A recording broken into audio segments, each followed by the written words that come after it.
So do we get the good version now? Yeah. How it should have ended.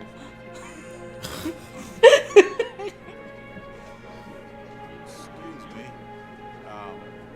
Larry? Frank? We had such a good time this morning.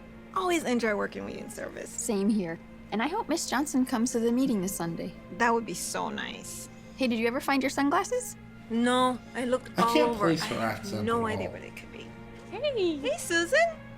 good to see you. Good to see you. You left these at my house last night. Maybe. Can you believe it? I should have known. Thank you so much, Susan. Where were they? Right Wow. at the kitchen table. Susan had another gathering at her home? I wonder why I wasn't invited again. Wait, that's not important. She is so hospitable. I'm gonna pray that Jehovah continues to bless her for it. And maybe there's something I can do. And Oof. how are you doing? Fine, how are you, Susan? Great. Well, wait, would you- pause. I'm And sorry. you too, Alice. What was the lesson there was for her to be grateful to Jehovah for something? So basically, she's saying that's not important. Okay. She's so so the lesson was hospitable. to swallow her feelings down. Yeah, and where like- they can, instead of burning a hole in her mind, burn a hole in her heart where she'll feel it forever. Yeah, and like I have a point to add with that, but I just want to finish her solution Okay. thing, and then I'll add to it. Would you like to work together in service this Saturday? And then come to my house for lunch. That sounds so nice. Would I like to? Oh, I would thought she was going love to make an to. excuse. Thank So you. see, that That would really seal it. Like in both timelines, she just doesn't like She just her, doesn't like and you Helen. need to be cool with that.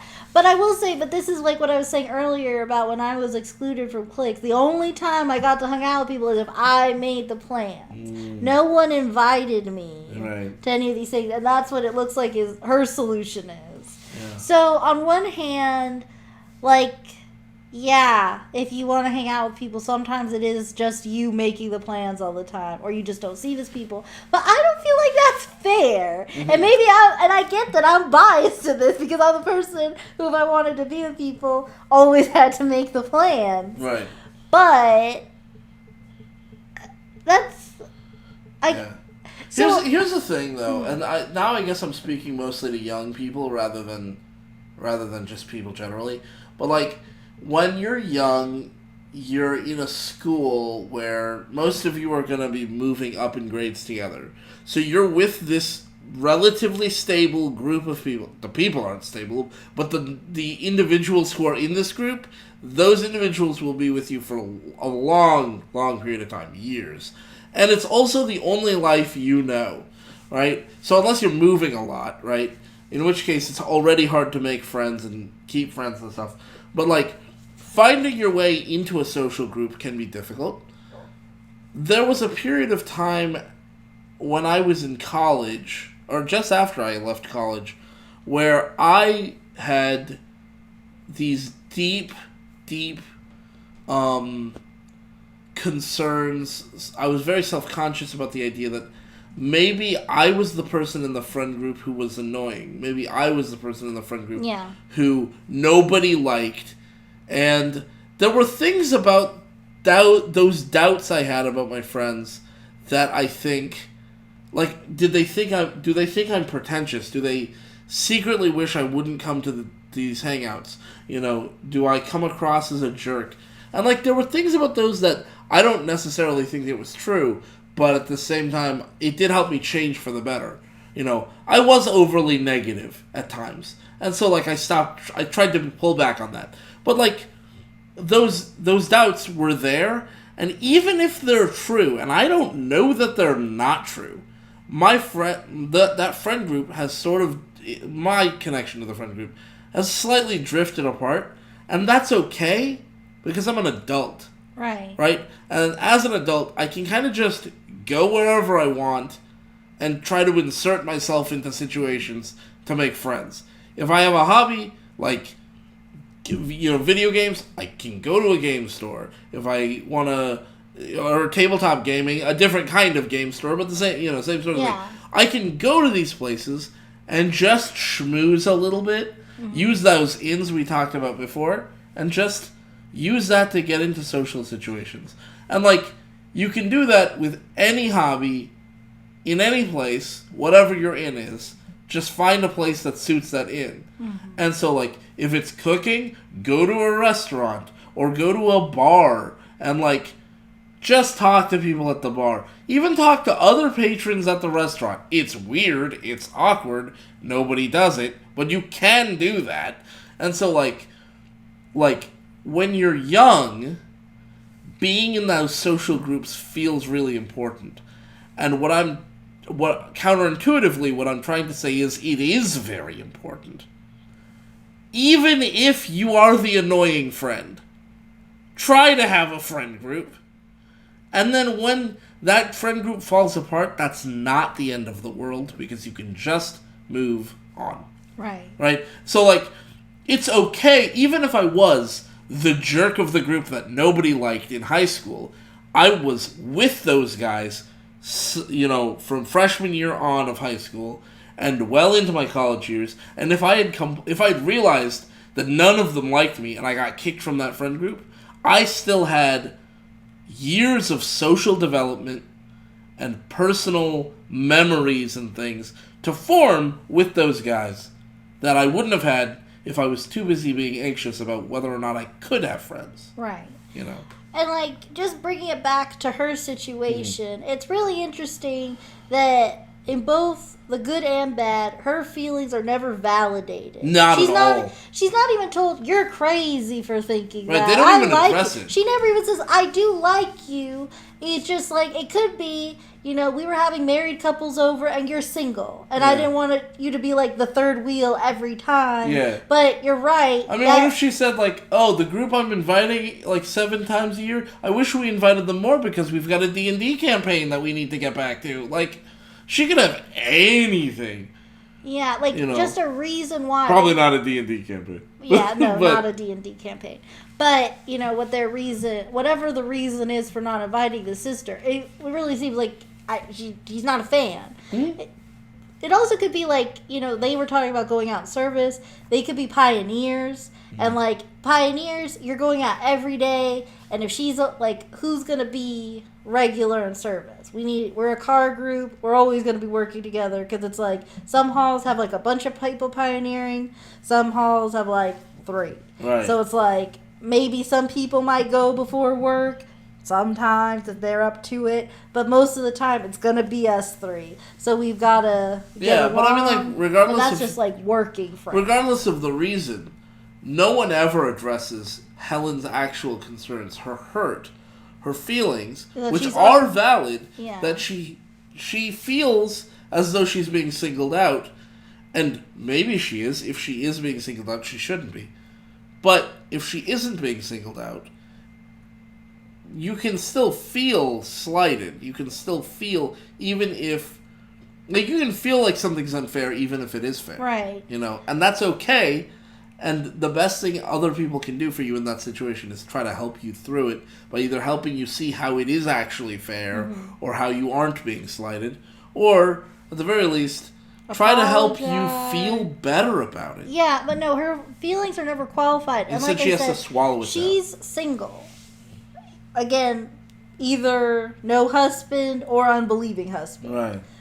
And if that's the case, everybody, it's from the Watchtower, it's basically everybody's job to invite this particular woman, because of her situation, to everything. If you want to keep her in this, but if she feels isolated, but then she goes to work and, like, Joe and Veronica always talk to her, Right. she's not coming to meetings anymore. And that's on this woman. You know, it's interesting, though. Like- If everyone's constantly inviting her to things and she's going to those things, I think her in the scenario where she has an unbelieving spouse, I can imagine the unbelieving spouse being more and more put off by that, in the sense that the religion is literally driving a wedge, well, not literally, but figuratively driving a wedge in their marriage. Right? Because, like, if I'm the unbelieving spouse and you go off and you're visiting all these, you know, going and hanging out with people all the time, I might just want to spend some time with you. And if you're gone every day of the week, because you're going to meetings anyway, but on top of that, you're also hang out with that person, hang out with this person. You're on weekends, you go over there, you go over here. You're pioneering, you're doing service or whatever. I can never see you. The person I as a non-believing, and like it might be like, well, you should become a believer then. It's like, well, that's not how beliefs work. The only thing I would say is that I don't choose this.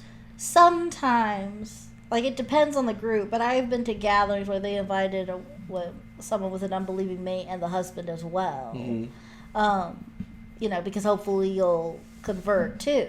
Right. But yeah, that is a good point. So, but either way, it's just weird that she's never invited given her situation. Right. But that, in my hall, that was the case for a lot of women in her situation. So... if you're not already in the group, you're not allowed in the group. Yeah. It's like exclusive membership, but you can't... there's no amount of social good you can do to get in. Yeah. Yeah. So that's something. So... Thank you, Helen. What can I bring? Both of you, just bring yourselves. I'll have everything ready. Oh, it sounds good. Gotta go. So, yay. Alright, let's see what's next. Lunch. Oh, Alice, Oh, hi, Debbie. I've got to tell you what I just heard yesterday.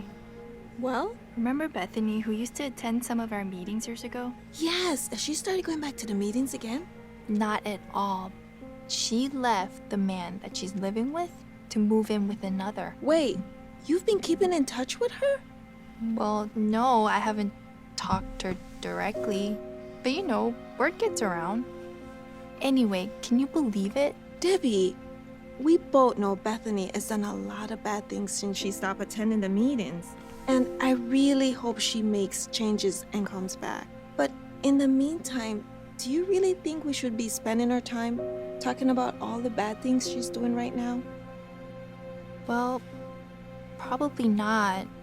I just figured, since we all grew up together, you want to know how far from the truth she's gotten. But Debbie, love So... does not rejoice over unrighteousness. Okay, So this one's real There's complicated. a lot, yeah. So, I don't know if this person, Brittany... Alice and Debbie. Alice and Debbie, they're talking about Brittany, right?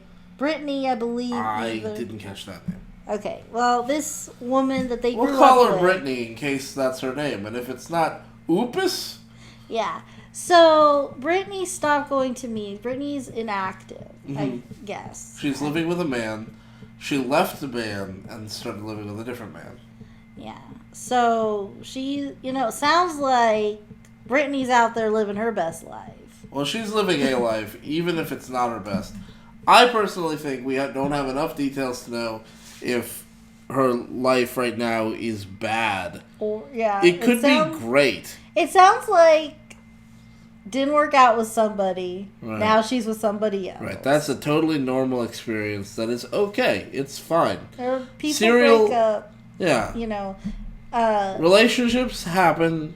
Yeah, even as witnesses, you weren't living together, but, there are breakups. It's not like you Right. marry the very first person. Right, and just from a pragmatic perspective, it can make sense to live with somebody that you're in a relationship with.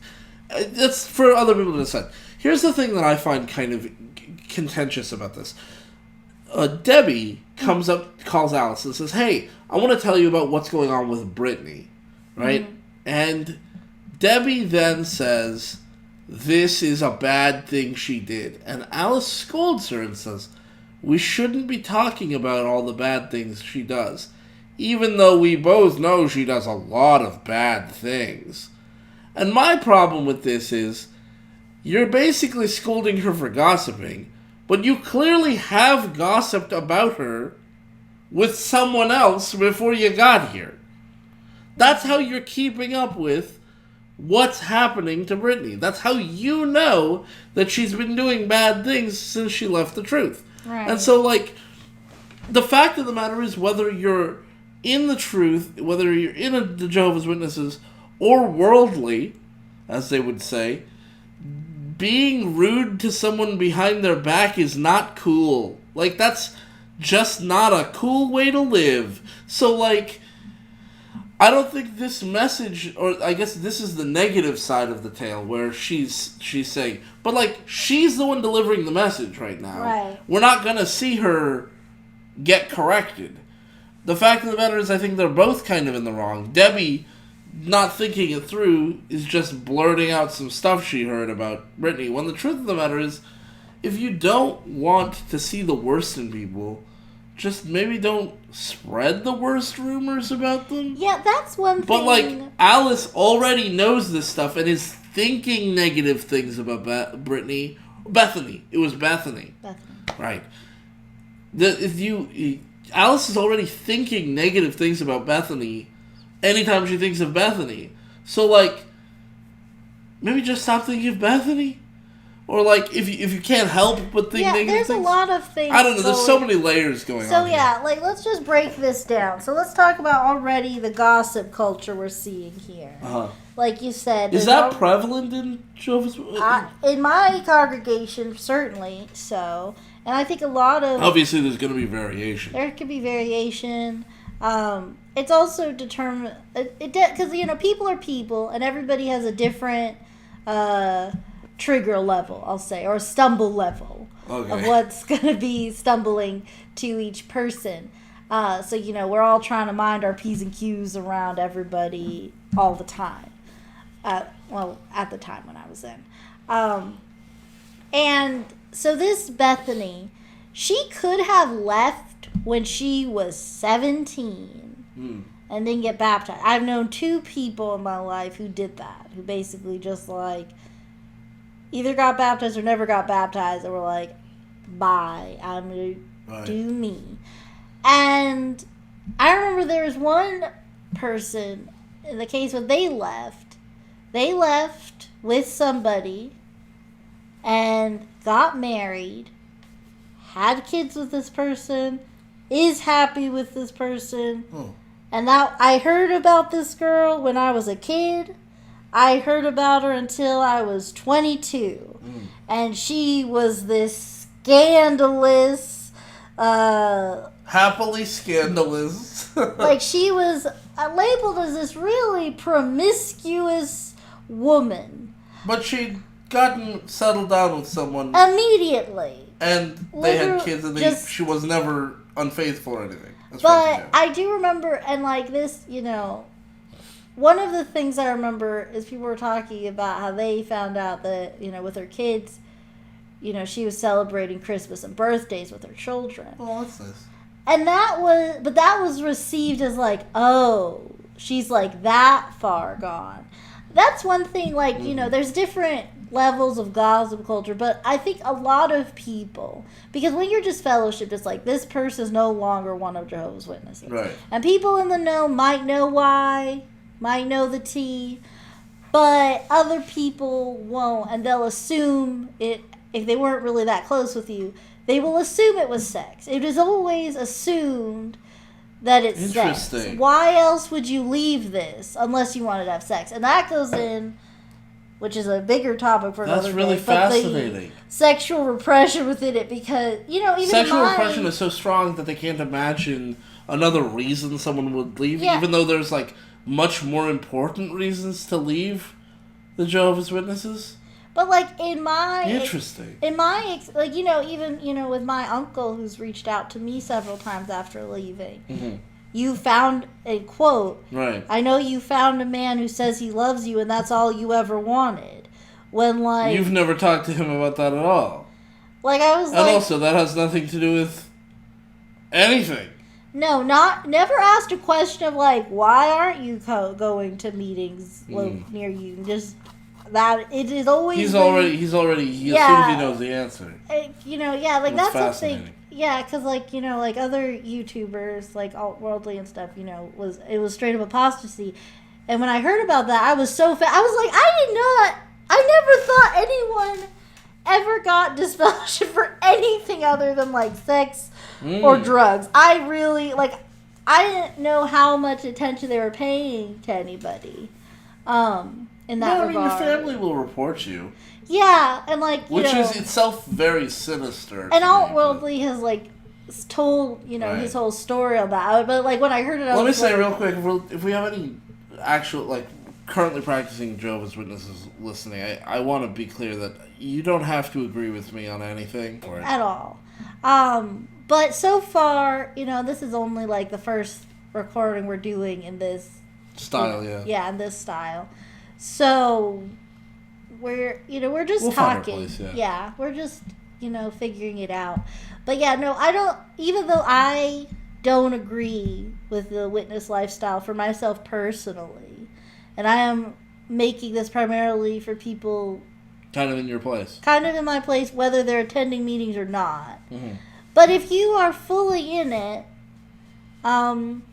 that's your call.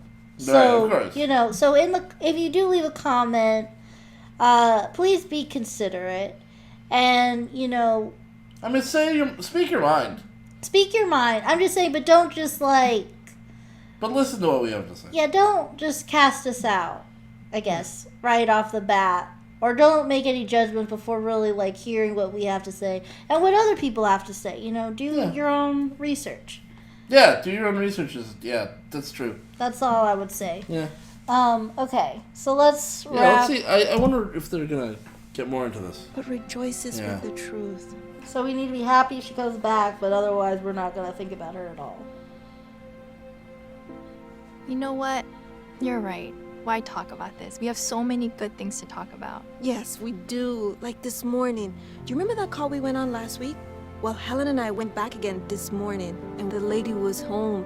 She invited us in, and we placed the book. Really? Yes. We even got to show her one of our videos, and she said she may come to the meeting this Sunday. Oh my goodness, That's that was wonderful. a quick conversion.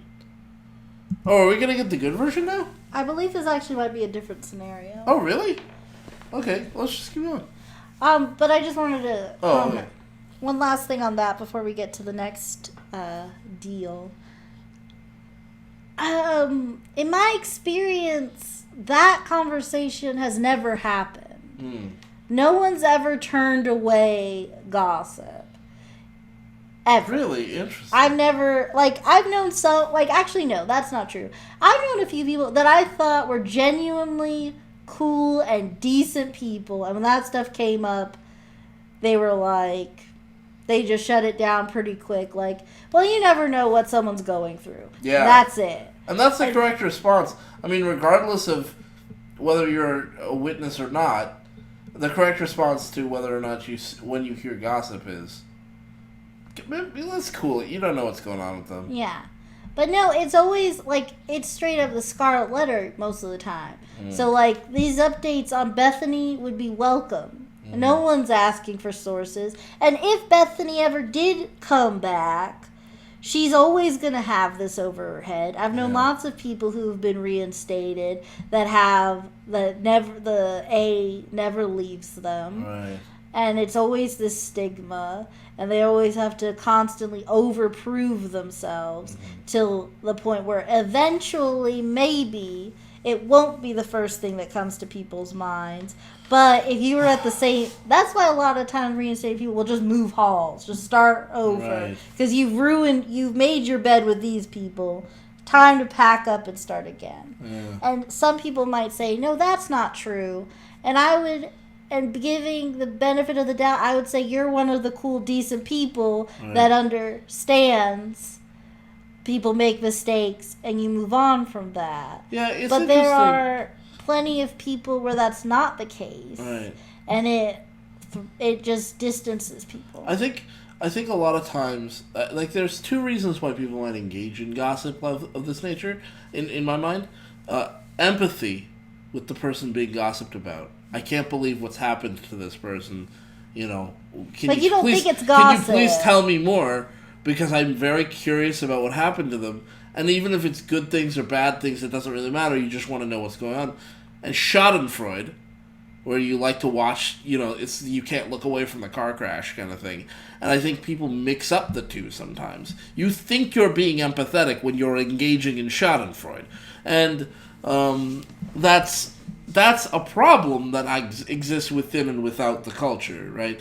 But the thing that I think is really interesting is that it's really hard for outsiders to tell which one you're engaging in. Right. And I think we all, at least I do, even unintentionally, I engage in both in different circumstances and sometimes can seamlessly switch between the two without realizing I'm switching between here's the thing, too. Everybody gossips. And, gossip in and of itself isn't necessarily a bad thing. Because sometimes gossip is just, a funny story of, Right. something, an incident that happened. And, maybe, your group of friends, maybe your group of friends knew an antagonistic person. We went to the grocery store and this guy started yelling anti-feminist things at us. And it was we're technically gossiping about that guy. Right, or anytime we tell that one embarrassing story about Caitlin Bennett, right. we're all technically gossiping about her. Yeah, but the thing is, okay, what I was about to say doesn't apply to the Caitlin Bennett example. So, but, if we're just talking about this antagonistic person among our friend that group, we know, okay, yeah. That person, it's just a random stranger that wasn't in our friend group, that was antagonistic. We are gossiping about them, but their life isn't over. Oh, sure. But if you're in a congregation, that is your small town. Yeah, for sure. If we gossip about and you're encouraged actively to not make friends with other people, so the more gossip you do, it really is, you're driving nails into, or you're driving knives into the back of the people that you're supposed to be welcoming back with open arms. So that's just not. That's not good. No, and I can't imagine anyone, active or not, would be cool with the gossiping gossip. In that but way. I would want you to think about yourself and what you're likely to do. And I'm not even saying shame on you, because I've engaged in gossip. I've been to meetings. It's hard not to get into it and be like, oh my gosh, look at this train wreck of a witness. Mm-hmm. They haven't been out in service in weeks. What are they even doing? Mm-hmm. But I would just encourage you, just think about it. And really, is that fair of them to think of that? Right. And it's really, and this kind of ties both of what both of us said together. If you're engaging in gossip, do it responsibly, and by that I mean try to keep your schadenfreude in check and employ your empathy when Right. you can.